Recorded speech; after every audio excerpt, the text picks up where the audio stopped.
ngantuk, biarkan ngantuk. Kita ulangi salamnya. Yang semangat, yang kompak. Bismillah. Assalamualaikum warahmatullahi wabarakatuh.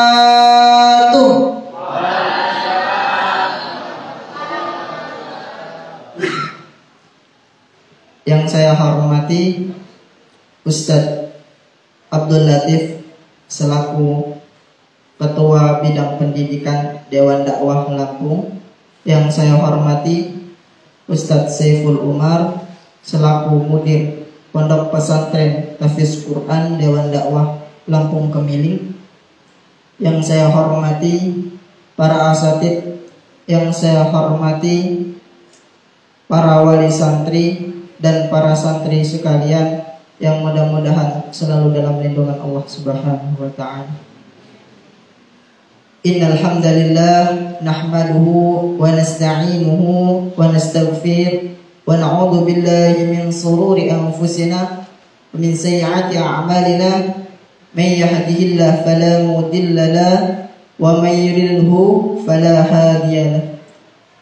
Asyhadu an la ilaha illallah wa asyhadu anna Muhammadar Rasulullah. Qala Allah Ta'ala, a'udzu billahi minasy syaithanir rajim. Bismillahirrahmanirrahim.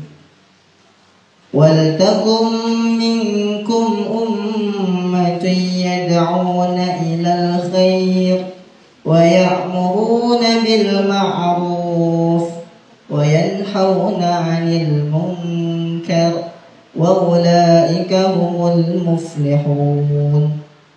Sadaqallah. Wa qala Rasulullah sallallahu alaihi wasallam, al-mu'minu bil mu'mini qalbun yani yasuddu ba'duhu ba'dan. Alhamdulillah, puji syukur kehadirat Allah Subhanahu wa taala yang mana pada sampai hari ini, pada detik ini kita masih diberikan nikmatnya yang berupa nikmat iman, nikmat Islam, sehat walafiat, sehingganya kita semua masih dapat berkumpul silaturahim di tempat yang insya Allah dimuliakan oleh Allah Subhanahu wa ta'ala. Salawat beriringkan salam semoga tetap tercurahkan kepada junjungan Nabi besar kita Muhammad sallallahu alaihi wasallam, yang mudah-mudahan kita kelak dapat syafaatnya di yaumul qiyamah. Amin amin ya rabbal alamin. Langsung saja untuk mempersingkat waktu, berdirinya ana di sini selaku MC akan menyampaikan susunan-susunan acara yang akan kita laksanakan pada siang hari ini. Yang pertama yakni pembukaan, yang kedua pembacaan ayat suci Al-Quran, yang ketiga tausiah, yang keempat doa, dan yang kelima penutup. Langsung saja meningkat acara yang pertama yakni pembukaan. Marilah kita buka acara kita pada siang hari ini dengan mengucapkan lafaz basmalah. Bismillahirrahmanirrahim. Alhamdulillah. Meningkat acara selanjutnya yakni pembacaan ayat suci Al-Quran kepada Ananda Ibnu Afandi. Kami persilahkan.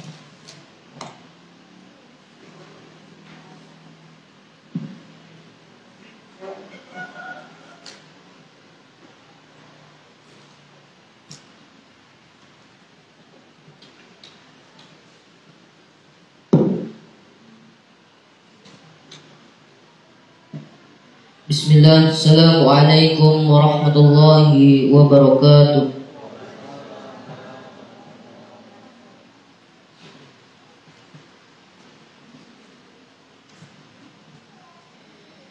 A'udzu billahi minasy syaithanir rajim.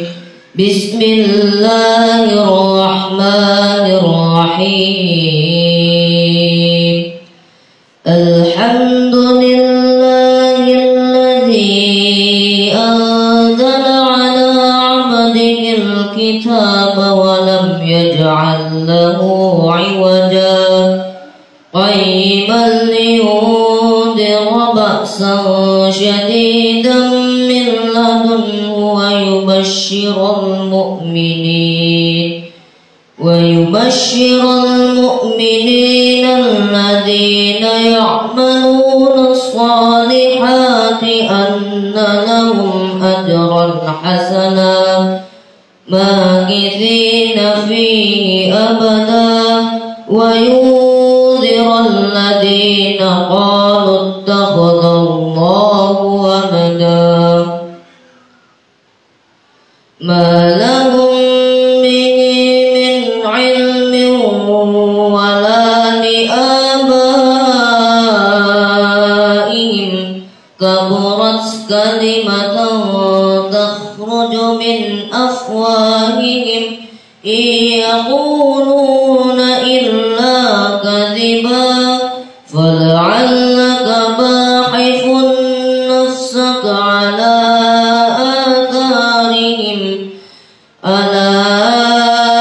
آثارهم إن لم يؤمنون بهذا الحديث أسفا إنا جعلنا ما على الأرض زينة لها لنبلوهم أيهم أحسن عملا وإنا لجاعلون ما عليها صعيدا جرزا أم حسبت أن أصحاب الكهف والرقيم كانوا من آياتنا عجبا أوى الفتية إلى الكهف فقالوا ربنا آتنا من لدنك رحمة فهيئ لنا من أمرنا رشدا. Sadaqallahul Azim.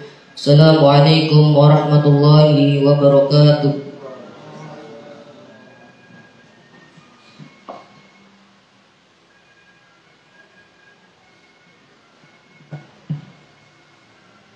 Sadaqallahul Azim. Allahumma arhamna bil Quran. Demikian tadi pembacaan ayat suci Al-Quran. Mudah-mudahan yang membaca dan kita yang mendengarkan mendapatkan limpahan-limpahan pahala di sisinya, yang mana setiap satu bacaan yang dibaca, satu huruf yang dibaca mendapatkan 10 pahala. Meningkat acara selanjutnya yakni tausiah yang insya Allah akan disampaikan oleh Ustadz Abdul Latif. Kepada beliau kami persilahkan.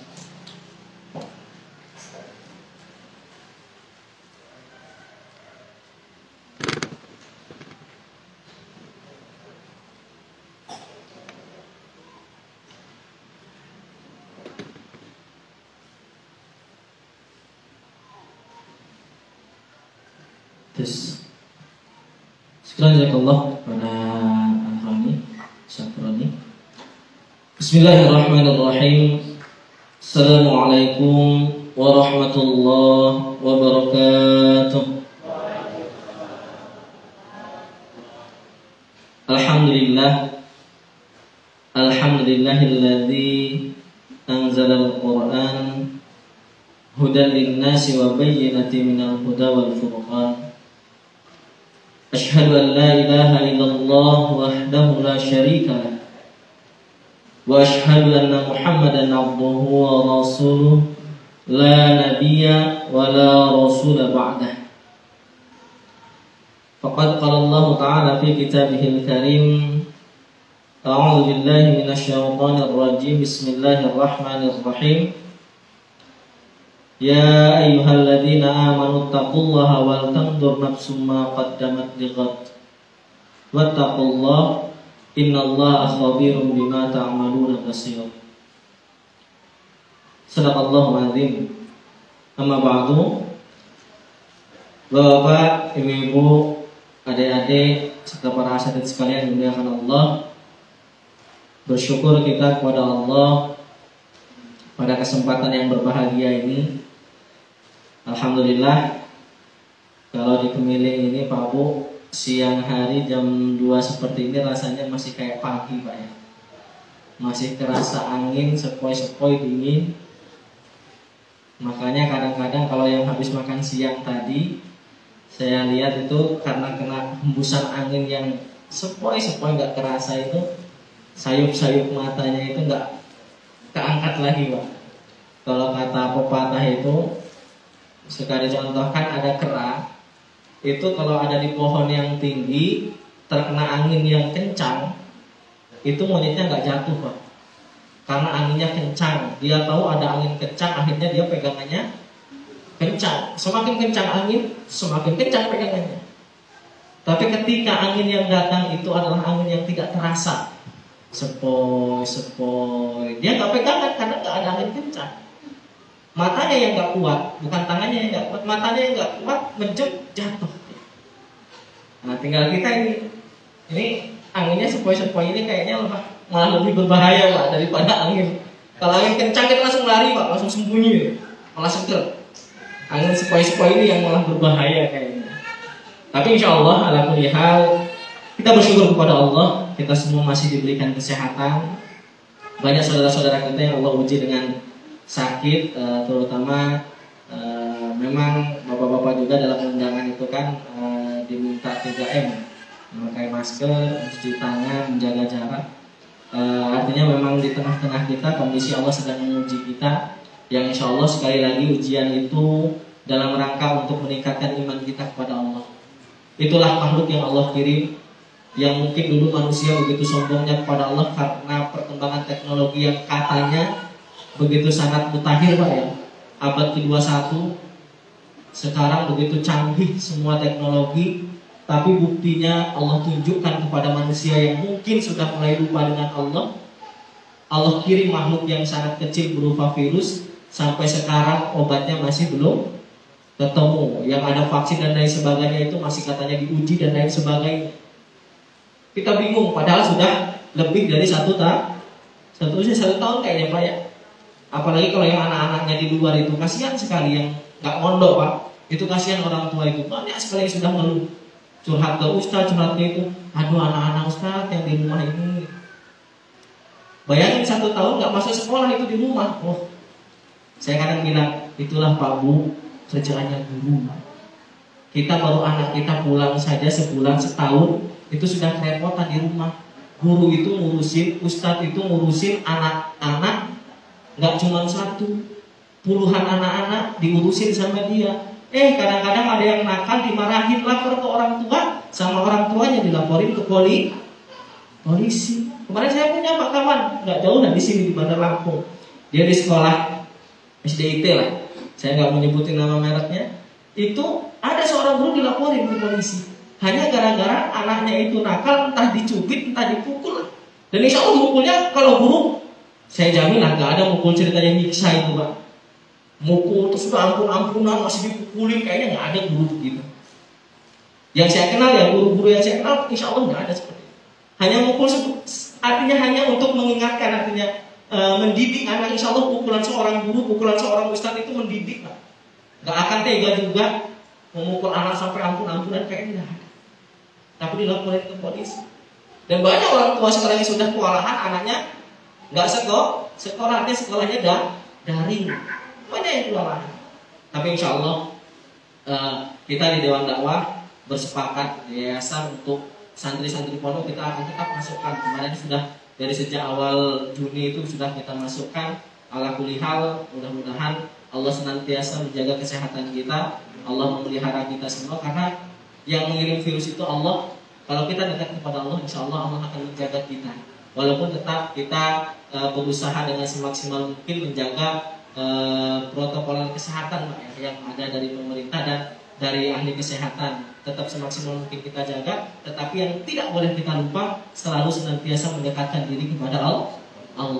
Wa may yattaqillaha yaj'al lahu makhraja. Kalau kita bertakwa kepada Allah, dekat kepada Allah, Allah pasti akan kasih kita perlindungan, Allah kasih jalan ke luar insyaallah.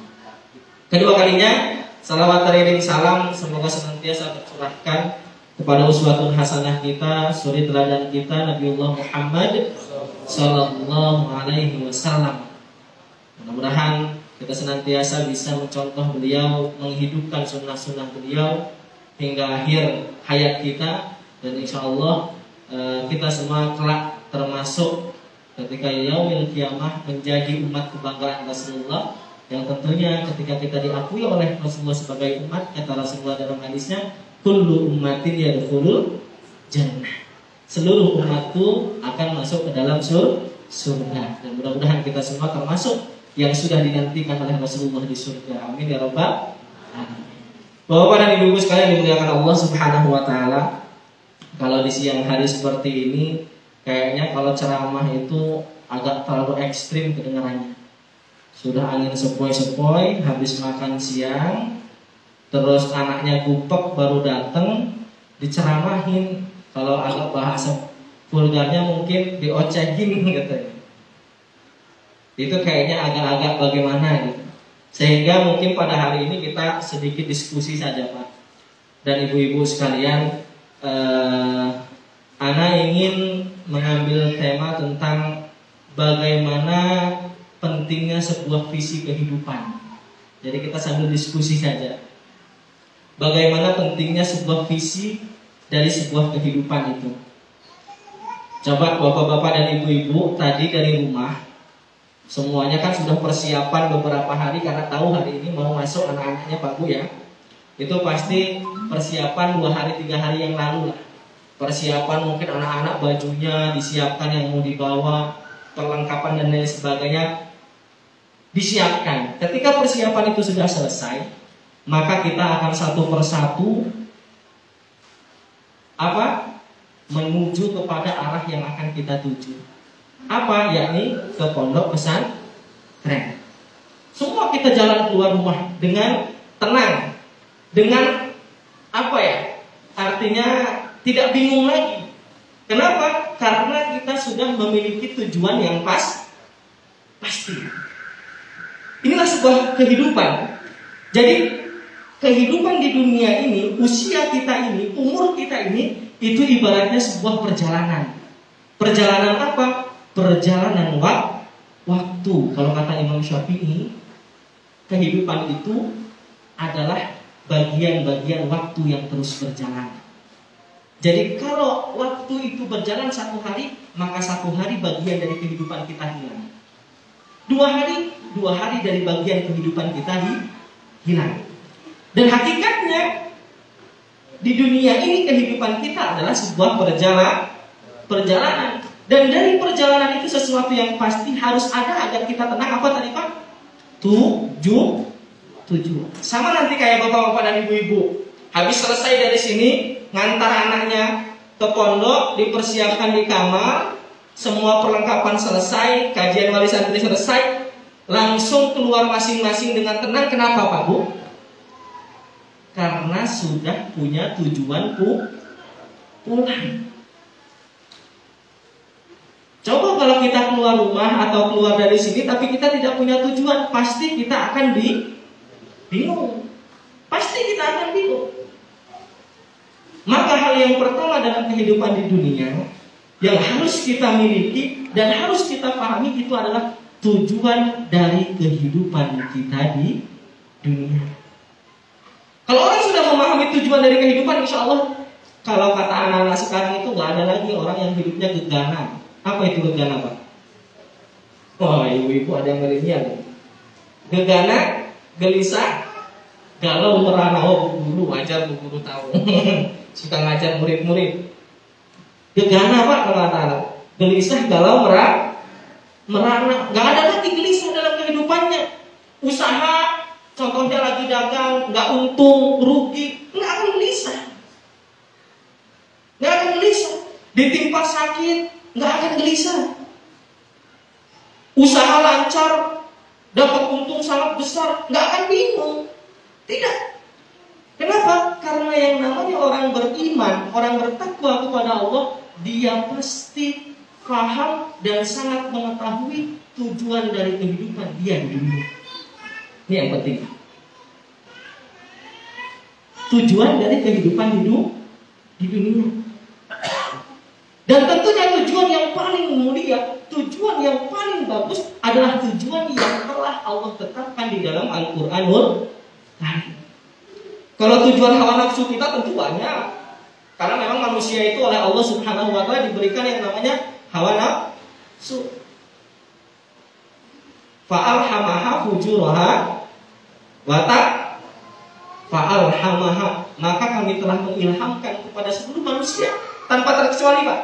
Para ulama tafsir mengatakan, ya Allah ilhamkan semua manusia, mau dia ustadz, mau dia ulama, mau dia preman, mau dia orang berpendidikan tinggi atau orang tidak sekolah, yang namanya manusia sudah Allah ilhamkan. Apa yang Allah ilhamkan? Fujuraha wa taqwaha. Sifat fujur. Fujur itu apa, Pak? Fujur itu sifat jelek. Sifat jelek setiap manusia punya.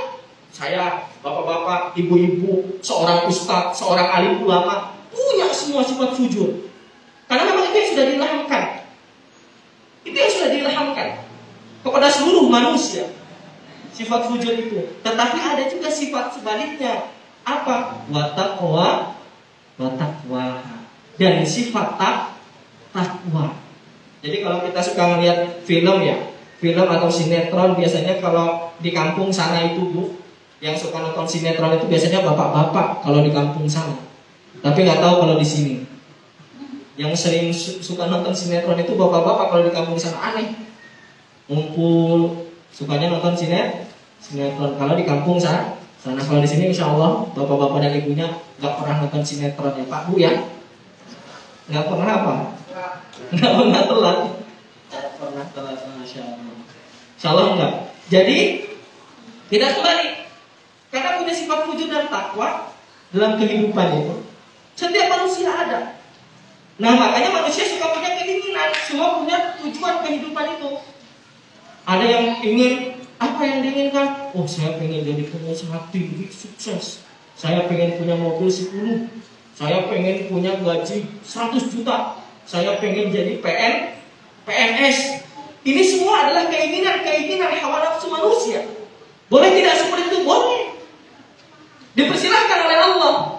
Kalau tidak percaya, buka Quran surat Al-Imran, kalau tidak salah surat ke-14. Zujina linnas, betul ya saya benar ya? Al-Imran ayat ke-14. Pojok kiri, bagian tengah. Bagian tengah kalau tidak salah. Kalau nanti salah, kita tanya ke Ustaz Al-Hidayah. Jadi dalam Quran surat Al-Imran, surat ke-4 ayat ke-14 Allah berfirman, Zuyyina lin-nasi hubbus syahawati minan nisa wal banin wal qanatiril muqantarati minadh dhahabi wal fiddah wal khayril musawwamati wal an'am dzalika mata'ul hayatid dunya. Allah sudah mengilhamkan, memfitrahkan zuyyina lin-nas, dijadikan terasa indah. Siapa yang menjadikan? Para ulama tafsir mengatakan Allah telah menjadikan dalam pandangan manusia, zuyyina linnas, dalam pikiran manusia, dalam fitrahnya manusia, hubbus syahawati minan nisa, cinta kepada syahwat, hawa nafsu, keinginan cinta kepada apa yang dia inginkan. Apa sih yang biasa diinginkan manusia? Minan nisa. Yang pertama itu pasangan. Kenapa Allah ciptakan, kalau menurut ulama tafsir, kenapa yang situ pasangan itu disebutkan nisa? Karena memang sebenarnya fitrahnya itu laki-laki yang mencari wanita.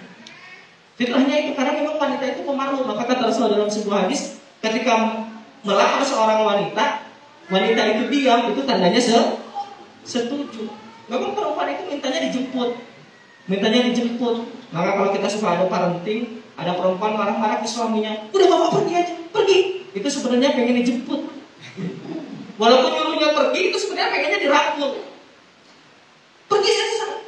Udah ngapain di sini? Itu sebenarnya pengen dideketin, dirangkul. Jangan malah bapaknya emosi. Ya sana pergi.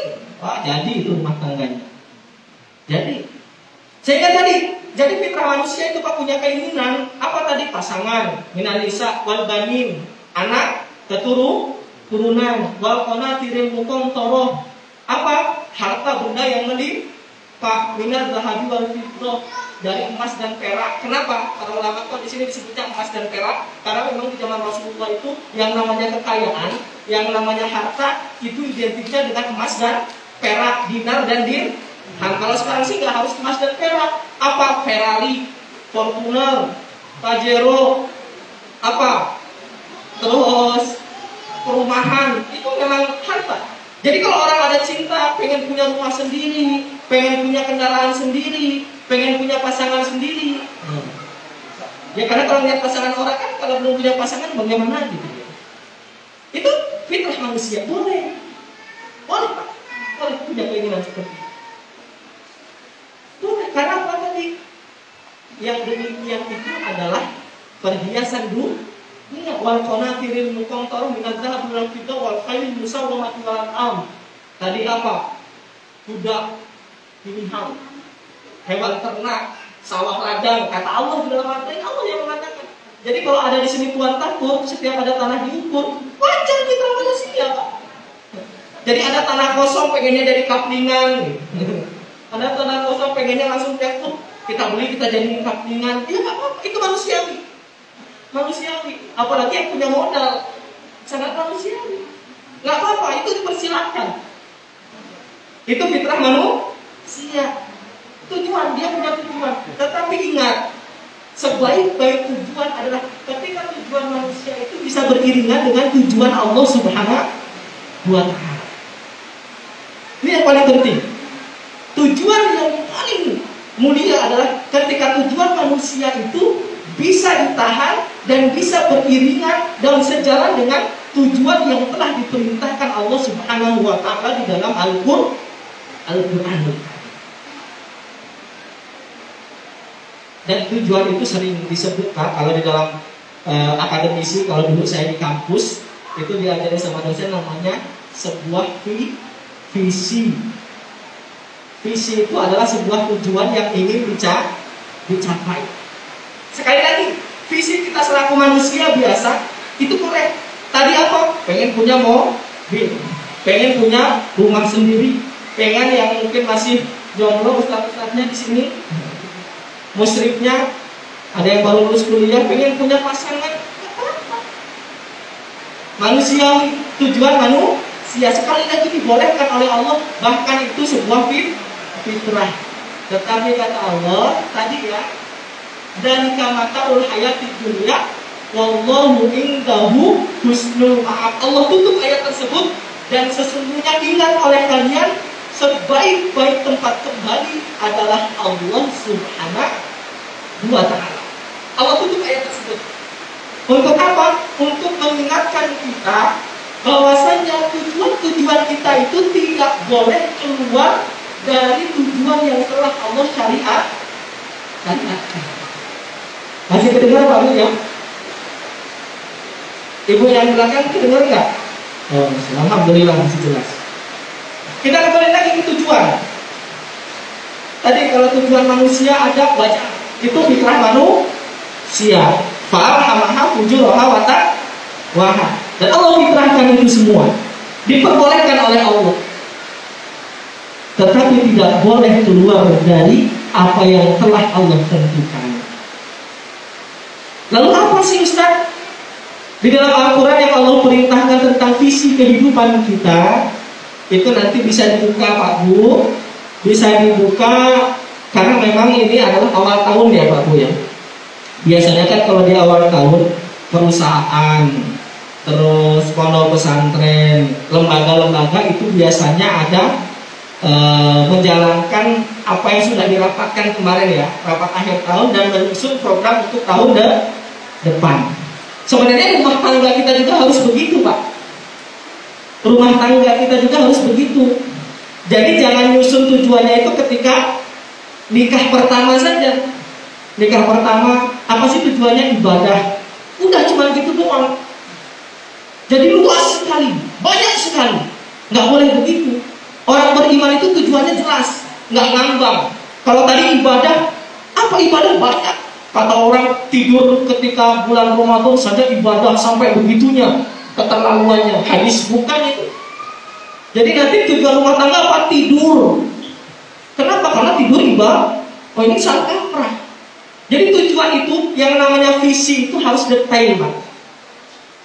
Harus rinci. Karena nanti dari visi nggak harus rinci. Artinya harus mengarah kepada satu tujuan. Jadi kalau cuma ibadah itu luas, nggak ngarah. Kalau kayak mana? Mau mana apa? Mana pohon di sana? Pohon apa ya? Nggak tahu, pohon aja. Itu kalau pemanah nggak punya tujuan mana gitu bahaya. Tukang nembak apa? Nembak pohon. Pohon yang mana? Terserah, pokoknya pohon. Bingung orang. Tapi kalau jelas tujuannya enak.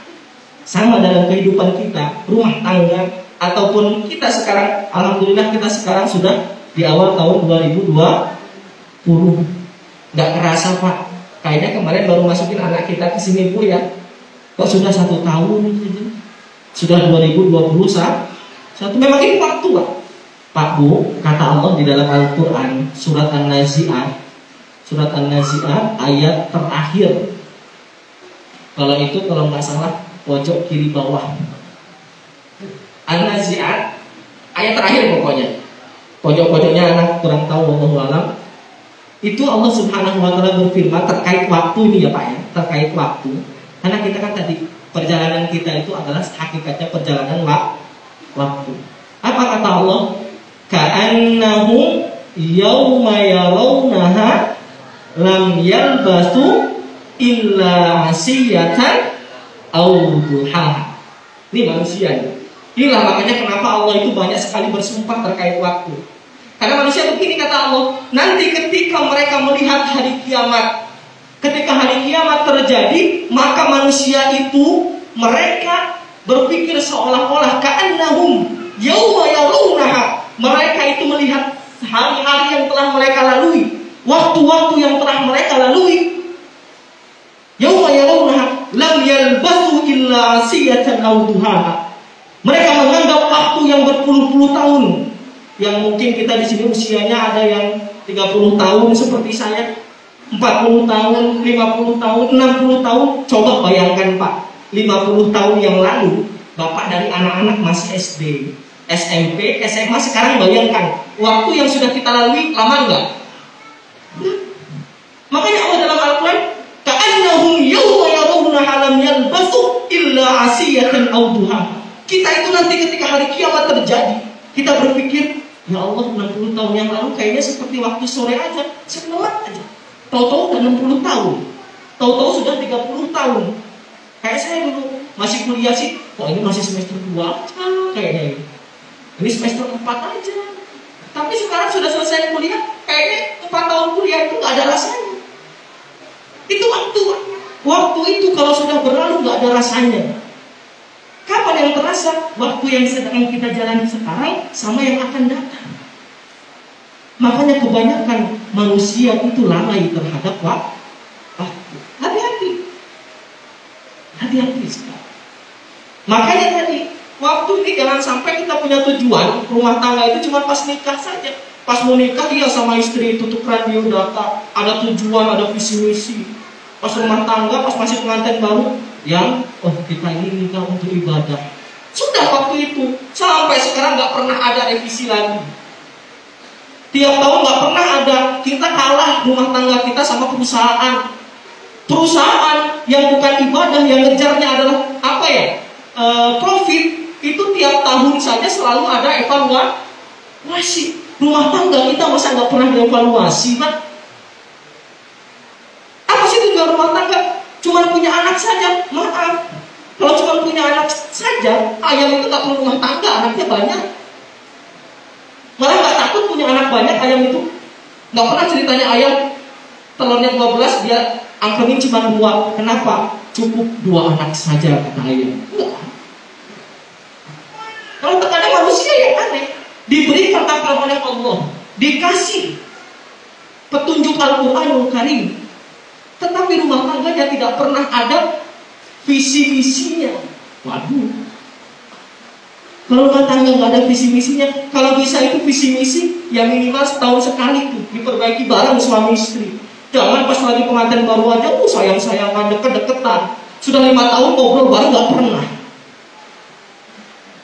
Duduk bareng habis makan atau habis sholat maghrib itu bang, nah sayangku, anak-anakku, alhamdulillah anak-anak sudah besar ini, istri juga sudah besar, alhamdulillah anak-anak. Terus apa? Diajak duduk bareng. Ini mengawali tahun 2021. Apa sih visi dari kehidupan kita, rumah tangga kita? Alhamdulillah anak sudah habis dua-duanya. Rumah kita sudah punya. Pergi haji, insya Allah tahun depan. Umroh sudah pernah. Yang belum, ya sudah.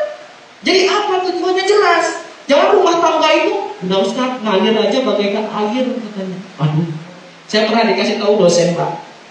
Air itu kalau mengalir, apa rumus air mengalir? Mengalir itu dari tempat tinggi ke tempat rendah.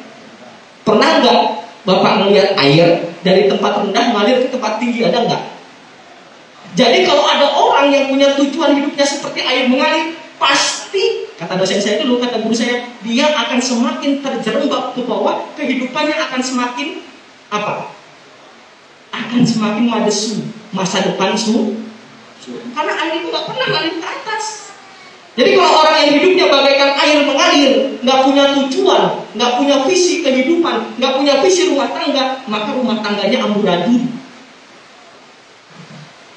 Rumah tangganya amburadul.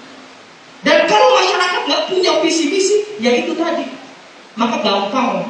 Lagi musim kembang semua janda bolong segala janda apa nggak bolong, udah punya anak 3, kembang nama macam-macam ribut semua. Nanti masuk kembali ke zaman batu, jadi batu semua. Batu kali itu yang dikali dibawain semua ke kota itu. Nanti musim burung semua yang dimainin. Musim ikan semua. Ini kelihatan. Jangan-jangan kehidupan keluarganya, rumah tangga kita itu nggak punya tujuan, nggak punya visi. Sedangkan tadi dalam sebuah perjalanan yang paling penting harus kita pahami adalah tujuan dari sebuah perjalanan. Kalau kita nggak tahu tujuan kita, makanya orang lagi ramai ke kanan. Coba kalau kita nggak tahu jalan, kita tersesat. Pasti kalau ada mobil atau motor yang arah kami jalan kemana, pasti kita ngikut. Kenapa? Karena nggak tahu kita lagi nyasar jalannya. Saya juga kadang-kadang begitu kalau naik motor, tahu kok mentok, mau nanya kayaknya nggak ada orang. Akhirnya ngeliat, tunggu mobil lewat, tunggu motor lewat, tuh ramai ke sana, ngikut. Pasti nanti pikirnya di sana ada jalan keluar. Ya gitu dalam kehidupan. Kalau orang nggak punya visi misi kehidupan, maka dia akan cuma ikut orang ramai saja. Ngikutin orang ramai saja. Ini yang salah. Sehingga bapak-bapak dan ibu-ibu, para wali santri, para asatid sekalian, di awal tahun ini coba kita memperbaharui misi kita, visi kita. Nanti baru dari tujuan itu akan lahir lah. Kayak tadi tujuan ke pondok, anak-anak kita kan pengen pulang ke pondok, semua tujuannya sudah jelas. Akhirnya muncullah misi. Misi itu apa? Gerakan. Akhirnya anak-anak mempersiapkan baju sekolahnya 2. Kalau Ustaz Roman tadi kan ada di WA yang nanya, baju apa aja Ustaz yang perlu disiapkan? Ada baju gamis berapa, baju apa? Itu visinya ke pondok. Akhirnya dia munculkan isi. Karena sudah jelas pulang ke pondok, akhirnya dipersiapkan barang-barang mau ke pondok. Karena nggak mungkin tujuannya ke pondok, tapi yang dipersiapkan apa? Yang dipersiapkan barang-barang untuk rekreasi nggak mungkin. Ketika ada orang ramai-ramai rekreasi, dia nggak akan terpengaruh. Ayo kita sekarang jalan-jalan ke laut, nggak terpengaruh. Jalan-jalan ke pasar nggak terpengaruh, karena tujuannya jelas, mau ke pondok. Sama ketika di dunia. Lalu apa sih Ustaz tujuan dari Allah? Kita sama-sama mentadabburi saja. Kita nanti bisa silakan dibuka Quran surat Al-Qasas surat ke-28 kalau tidak salah, ayat ke-77. Al-Qasas surat ke-28 ayat ke-77. Allah Subhanahu wa taala berfirman, A'udzu billahi minasyaitonir rajim. Bismillahirrahmanirrahim. Wabtaghi fima ataqallahu darul akhirah wa la tansa nasibaka minad dunya Wa ahsin kama ahsanallahu ilaik. Di sini jelas. Di dalam ayat tersebut hatta akhir Allah Subhanahu wa taala mengawali ayat tersebut dengan kata-kata perintah. Wabtaghi, dan carilah oleh kalian, kata Allah. Ya, Quran surat Al-Qasas ayat ke-77. Wabtaghi, dan carilah oleh kalian fima ataqallah, dengan apa yang telah Allah anugerahkan kepada kalian. Coba, banyak anugerah Allah itu Pak. Sekarang ada anugerah waktu. Kita masih diberikan waktu sampai saat ini. Yang kedua, anugerah kesehatan. Yang ketiga, ada anugerah pasangan. Yang keempat, ada anugerah keturunan. Yang kelima, kita punya harta, anugerah juga. Semua yang kita miliki itu adalah anugerah dari Allah Subhanahu wa taala. Di dunia ini, bahkan kehidupan ini anugerah. Jadi apa perintah dari Allah? Wabtaghi fima ataqallah darul akhirah. Ini Pak, tujuan utama. Jadi visi seorang mukmin, seorang muttaqin, seorang muslim, orang-orang yang beriman, yang bertakwa, yang sholih, maka dia punya tujuan satu. Tujuan utama dia adalah darul akhirah, kebahagiaan negeri akhirat. Jelas ayatnya. Wal akhiratu khairu wal akhiratu khairul laka minal ula. Kita sering baca itu. Sesungguhnya akhirat itu kehidupan yang kekal abadi. Akhirat itu lebih baik dari apapun ketika kalian mengetahui. Jadi kebahagiaan dari akhirat yang Allah perintahkan. Tetapi tetap di ayat tersebut Allah mengingatkan. Karena ada juga Pak, orang yang bilangnya nyari akhirat, dia lupa dunia. Kelihatannya ibadah, sholat terus, ngaji terus, tapi anak istri terlantar, anak gak disekolahin. Kenapa? Ilmu itu datang dari Allah. Kita serahkan saja anak istri kita kepada Allah. Maaf Pak, anak istri kita kalau lapar perlunya makan nasi. Gak ada ceritanya anak istri kita lapar, ya Allah, anak istri saya lapar, kenyangkan ya Allah, kenyangkan, terus kenyang. Enggak. Karena Allah memang memerintahkan kita untuk berikhtiar, yakin kepada Allah, beriman kepada Allah, tapi barengi dengan amal soleh. Innal ladzina amanu wa amilus sholihat. Bapak silahkan periksa di dalam Al-Quran. Setiap ada ayat amanu pasti dibarengi dengan amal soleh. Baik langsung Allah sebutkan innal ladzina amanu wa amilus sholihat, ataupun langsung dengan sebuah perbuatan. Ya ayyuhalladzina amanu wal tanzur nafsun, lihatlah oleh kalian, kata-kata perintah. Ya ayyuhalladzina amanu aqimus shalah, dirikan sholat. Pasti dengan kata-kata beriman itu Allah akan barengi dengan kata-kata amal soleh. Baik itu kata-kata langsung amal soleh atau langsung amalannya. Ingat, amanu wa amilus sholihat. Jadi ketika kita beriman kepada Allah sekalipun, kita tidak boleh melupakan dunia kita. Maka dalam ayat yang tadi, Quran Surat Al-Qasas ayat 77, ketika Allah memerintahkan kita, visi kita adalah negeri akhirat, Allah sampai ingatkan kita. Wala tansa nasibaka minad dunia. Jangan kalian sampai melupakan apa? Jatah kalian di dunia. Nasib itu apa? Nasib itu adalah kehidupan kita. Nasib itu ketentuan kita. Nasib bakal minat dunia. Hak kalian ketika hidup di dunia. Rajin sholat, rajin ibadah, gak pernah kerja. Kerja terus, lupa ibadah, ya bohong juga. Ingat, tujuan utama kita adalah negeri akhirat. Tapi Allah sampai mengingatkan, wala tansa nasibaka minad dunya. Karena zaman Rasulullah, mungkin Bapak sudah dengar kisah. Ada sahabat ini yang saking mengejar akhirat sampai dia lupa dunia. Istrinya datang kepada Ummul Mukminin Aisyah. Ketika datang itu, Ummul Mukminin kaget. Kok ini wanita kucel endekumal? Kayak gembel mungkin, rambutnya nggak pernah disisir, pakai bajunya udah ala kadarnya. Sudah. Ummul Mukminin kaget, kenapa kok bisa terjadi seperti ini? Dia cerita, suami saya itu nggak pernah nengok saya, ibadah terus, malam sholat tahajud, siang dia puasa, tilawah, sibuk sampai dia lupa kalau punya istri. Diceritakan ke Rasulullah mukanya langsung merah padam. Rasul itu kalau marah nggak mencak-mencak, Pak. Rasul itu kalau marah cuma ngeliatin muka merah, orang sudah tahu marah. Bahkan kalau menurut psikologi, orang marah itu lebih serem kalau orang yang marahnya nggak mencak-mencak. Kalau orang kebanyakan mencak-mencak, biasanya marah itu malah diledek sama anak-anak atau sama orang. Karena nggak keseringan marahnya mencak ketika marah, itu malah suka diledekin. Malah yang ngeri itu, orang nggak pernah marah, tapi sekali marah cuma melotot, mukanya merah, takut itu orang. Dan Rasul itu kalau marah nggak pernah mencak-mencak.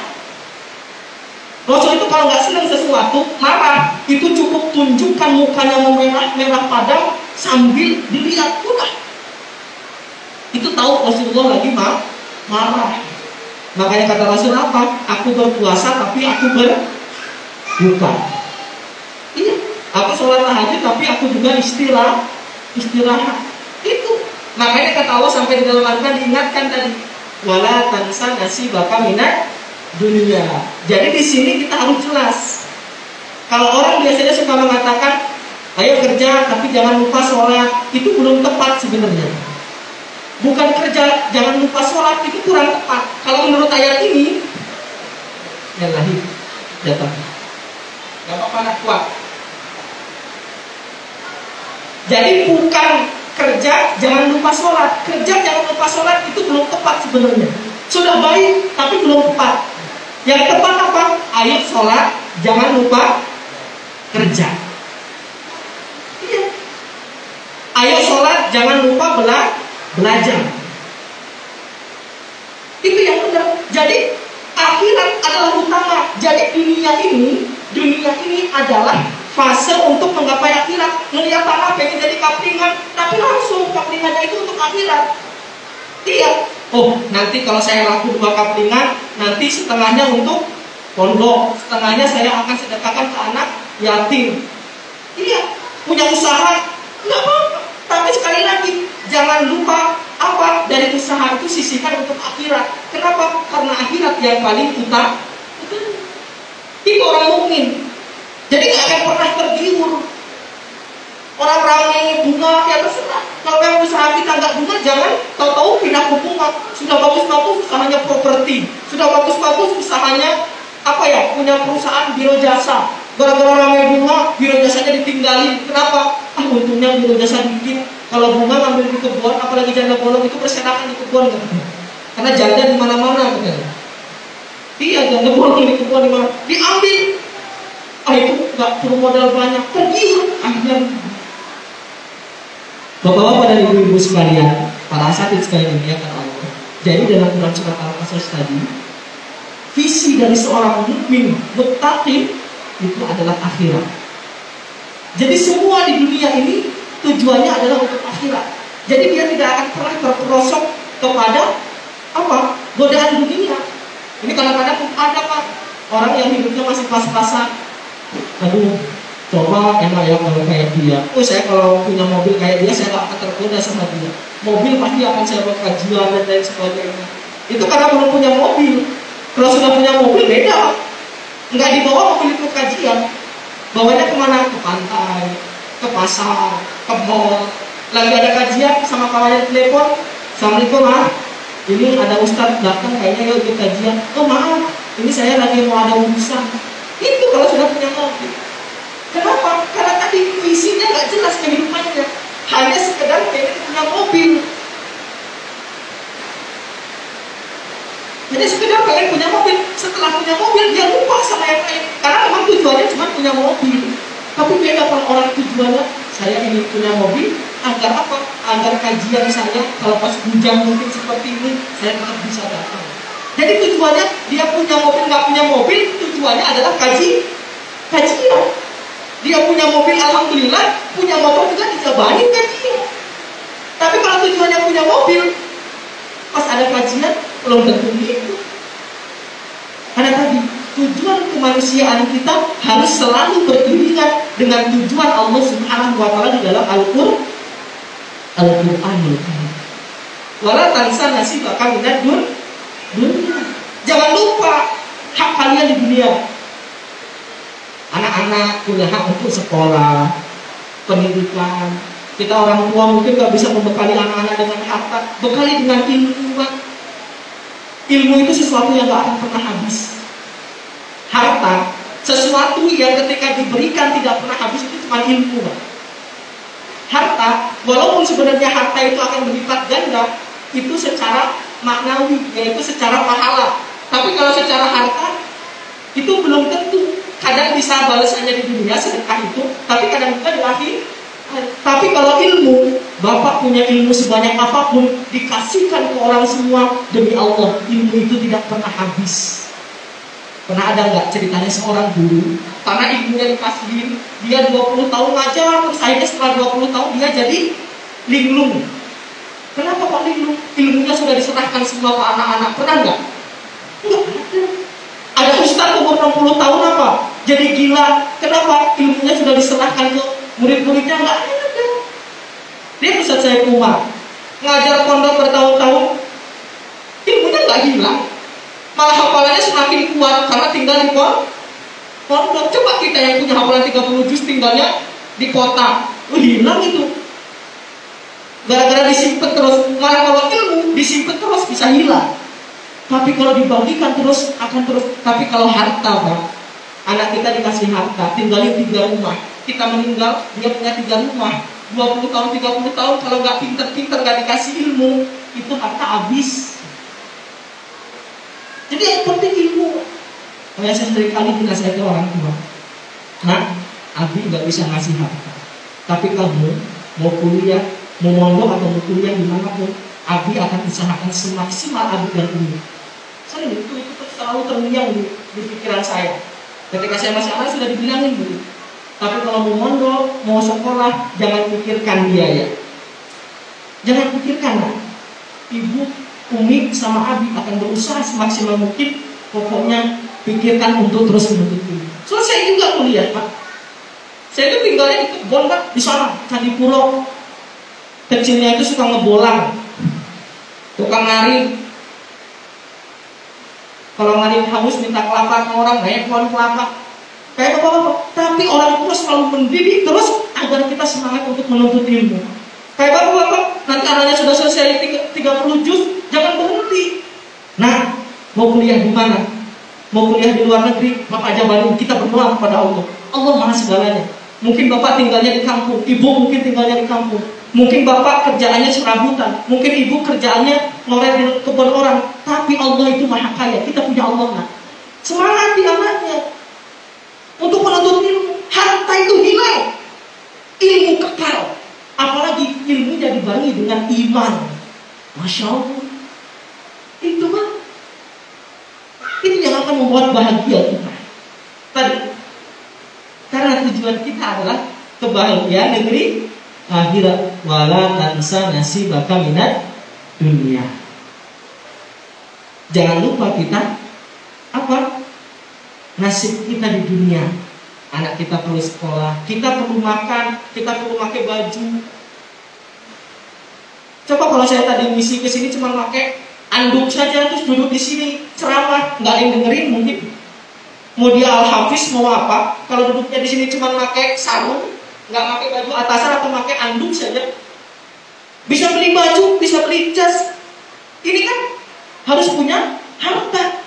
Bapak-bapak kesini, mungkin kalau kesini cuma pakai apa ya, karung goni, tutupin aja auratnya terus kesini. Anak pondok juga, orang pondok juga melihatnya kayaknya bagaimana ini? Tapi kesini rapi duduknya, ibu-ibu bisa nutup aurat. Saya sering diomongin sama istri, Bi, perempuan-perempuan itu kalau yang menutup auratnya itu pakai jilbab lebar, pakai gamis, itu mahal. Kalau orang-orang kampung ngomong gitu, yang pakai cuma pasmina itu, jilbabnya itu cuma harga 10.000, yang cuma dibikin gitu. Bajunya harga 25.000, nggak pakai kaos kaki, roknya itu cuma harga 15.000. Kalau yang pakai gamis itu nggak kurang dari 500.000 itu sekali dia pakai. Jadi menutup aurat itu perlu sesuatu yang mahal. Terus kita mau doa saja sama Allah, ya Allah tutupilah istriku, auratnya mudah-mudahan tutup ya Allah. Nggak pernah dibeliin gamis. Sampai kiamat nggak nutup aurat itu. Jadi habis ini Bu pulang, Pak mampir dulu beliin gamis. Artinya wala tansa nasibaka minad dunya. Sampai Allah itu mengingatkan jangan lupa nasib di dunia kan. Allah lanjutkan wa ahsin kama ahsanallahu ilaik. Ingat, kalian itu hidup di dunia itu bermasyarakat. Kita punya tujuan pasti. Visi kita jelas, akhirat, dunia kita nggak boleh melupakan keluarga kita. Tapi ingat, kita itu punya tetangga. Wa ahsin kama ahsanallahu ilaik. Berbuat baiklah kalian sebagaimana Allah berbuat baik kepada kalian. Ini kadang-kadang kita punya visi jelas keluarga, rumah tangga sudah teratur, sama tetangganya jarang mau berbaur. Kenapa? Anak-anak saya bisa kalau berbaur sama tetangga nanti terkena pergaulan bebas. Kalau gini anda di rumah aja, masuk rumah kunci, keluar nanti mau ke kantor, anak sama istri dikunci dalam rumah, nggak pernah berbaur dengan masyarakat. Ya nggak boleh. Allah ingatkan dalam ayat tersebut, wa ahsin kama ahsanallahu ilaik. Orang yang punya tujuan pasti jelas, orang yang punya visinya jelas, maka dia pasti di masyarakatnya itu akan berguna. Kalau ada orang yang mengaku ahli ibadah, lalu di masyarakatnya tidak terpakai oleh masyarakat, tanda tanya. Lihat 5 orang paling solih.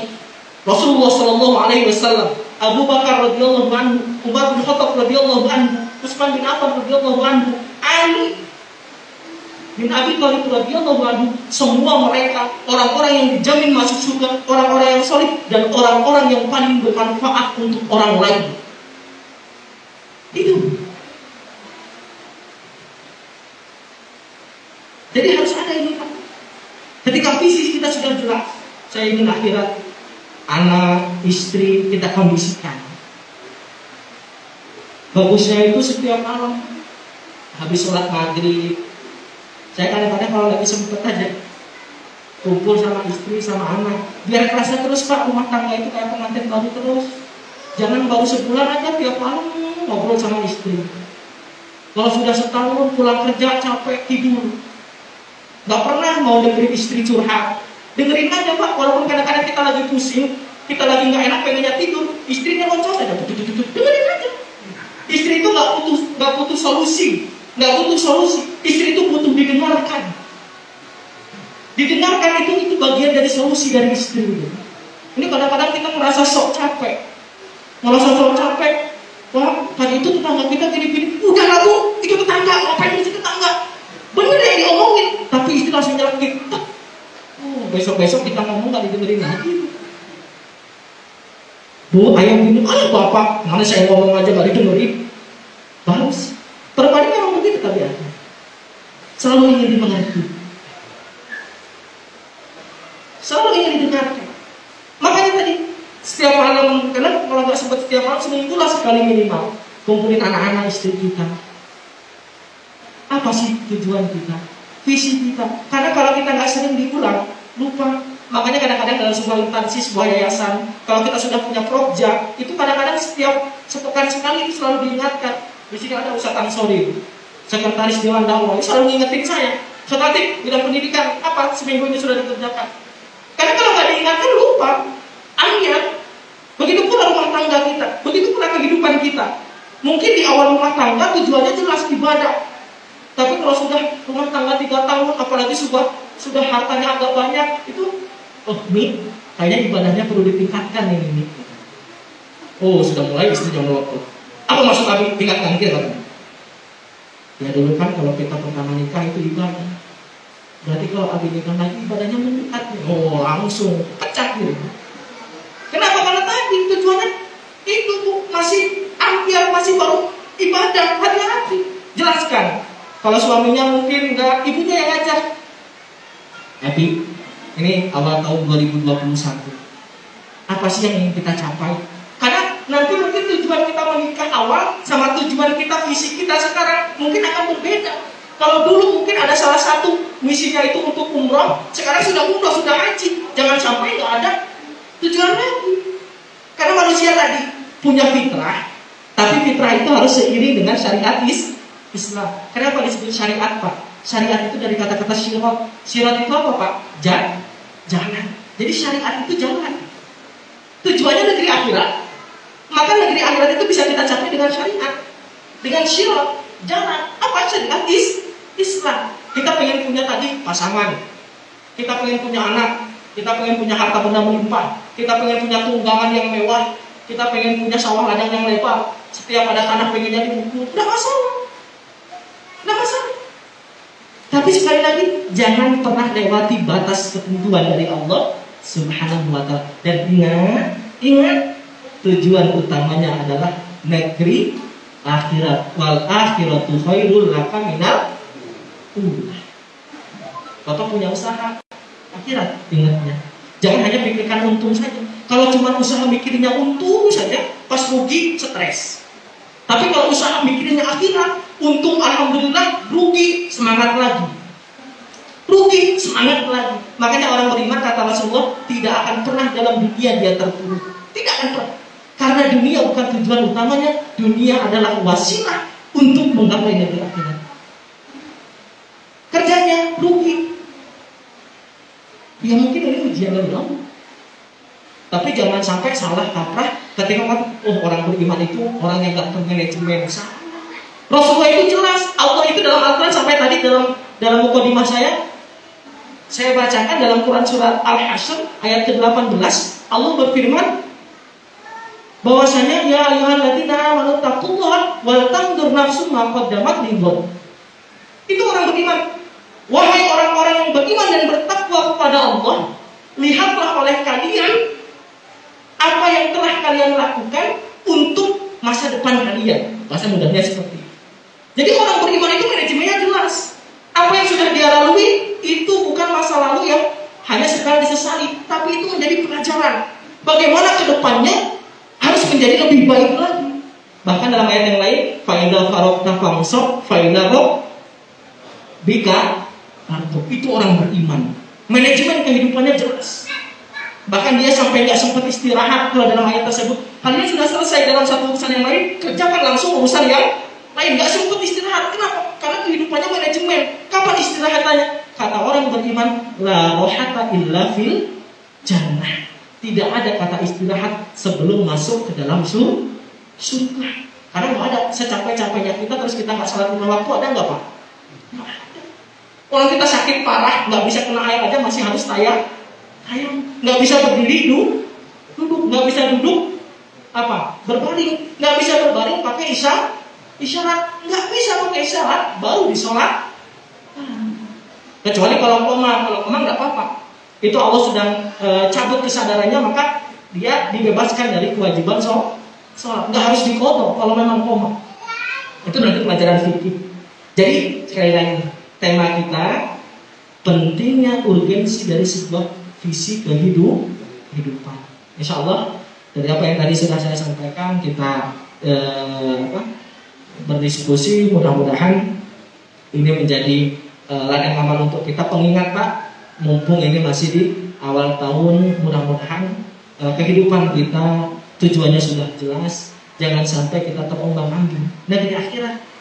Jadi bukan jangan lupa kerja jangan lupa sholat, tetapi sholat jangan lupa kerja. Puasa jangan lupa cari nafkah. Sholat tahajud jangan lupa istirahat. Bukan istirahat, jangan lupa sholat tahajud. Berarti kalau kerja jangan lupa akhirat, tujuannya masih kerja. Akhirat nomor 2. Tapi kalau sudah sholat jangan lupa kerja, berarti tujuan utamanya akhirat. Dunia itu cuma wasilah agar kita sholatnya tenang. Ya, dunia itu wasilah agar kita ibadahnya tenang. Sekali lagi, jangan berarti kalau orang rajin ibadah terus lupa dunia, enggak. Jadi kalau ada ustadz terus usaha, ya boleh-boleh saja. Ada orang usaha jadi ustadz, ya boleh-boleh saja. Ini kadang-kadang yang suruh, oh itu hafiz Quran, itu ustaz, tapi kok kerjanya jualan. Iya nggak apa-apa. Ustaz juga manusia. Bukan berarti nggak boleh. Karena sekali lagi kita perlu kehidupan. Tapi sekali lagi kehidupan itu untuk akhirat. Wallahu a'lam bishawab. Mudah-mudahan itu menjadi pengingat untuk saya pribadi. Tidak ada niat untuk menggurui. Insyaallah kita semua paham, tinggal mengaplikasikannya. Jadi setelah ini pulang, kalau memang belum jelas visi dari rumah tangganya, nggak apa-apa. Ustaz sudah 50 tahun, nggak apa-apa, perbarui. Maka kata Imam Syafi'i, yang namanya niat itu harus selalu di-upgrade. Kapan upgrade-nya? Bahkan setiap hari itu harus senantiasa di-upgrade. Niat kita mungkin awalnya ikhlas, niat kita rumah tangga mungkin awalnya ibadah, tapi di tengah perjalanan nggak ada yang tahu. Suaminya sudah mulai chattingan sama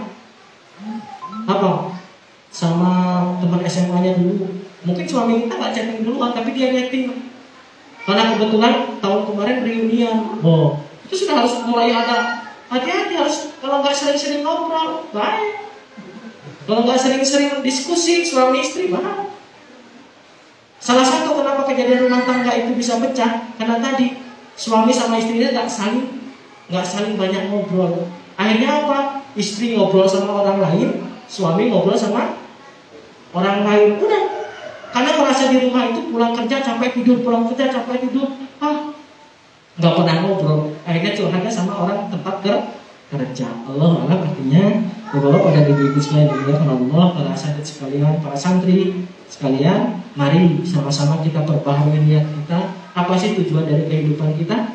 Tidak boleh pernah lepas dari tujuan yang Allah sudah syariatkan di dalam Al-Quran. Apa? Silahkan nanti Quran surat Al-Qasas ini jadikan. Saya dapat ini, saya semester 2. Yang ngajari saya langsung namanya Dr. Imam Jabwazi, mungkin sering kesini.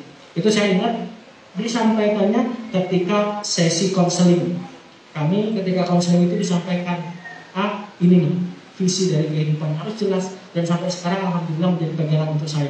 Ketika saya mungkin sedang gundah, ketika saya mungkin namanya manusia Pak ya, sedang ada masalah besar, saya langsung buka Al-Quran, baca ayat ini. Nanti langsung hati ini kembali lagi, oh iya ya Allah. Tujuan ini adalah manusia Pak, manusia itu selalu ada permasalahan, problem. Kalau kata orang itu, hidup itu adalah seni untuk mengelola masalah. Jadi hidup itu seni dalam mengelola masalah. Allahu a'lam bishawab. Sudah adzan kayaknya ya.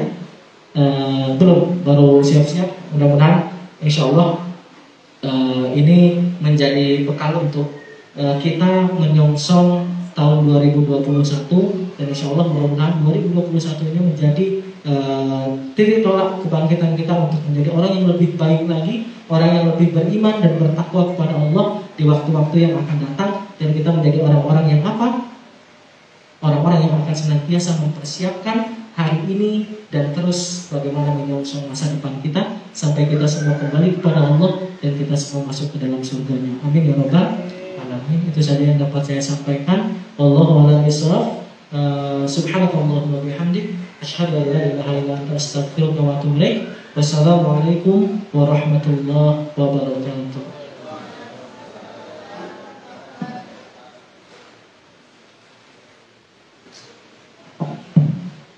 Demikian tadi tausiah motivasi yang telah disampaikan. Mudah-mudahan apa yang disampaikan bisa menambah ilmu buat kita semua, sehingganya bisa kita praktekkan di kehidupan kita sehari-hari dan menambah limpahan pahala di sisi Allah Subhanahu wa ta'ala. Amin. Ini kata cara selanjutnya, yakni penutup. Marilah kita tutup acara kita pada siang yang menjelang sore ini dengan mengucapkan lafaz hamdalah. Alhamdulillahirabbil alamin. Saya selaku MC apabila ada salah-salah kata dan tingkah laku yang kurang berkenan, saya pribadi mohon maaf kepada Allah. Saya mohon ampun. Saya akhiri. Assalamualaikum warahmatullahi wabarakatuh.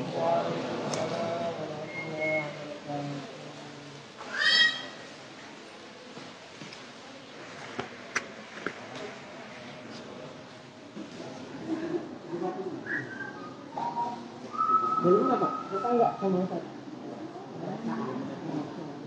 Enggak ada mereka di sana.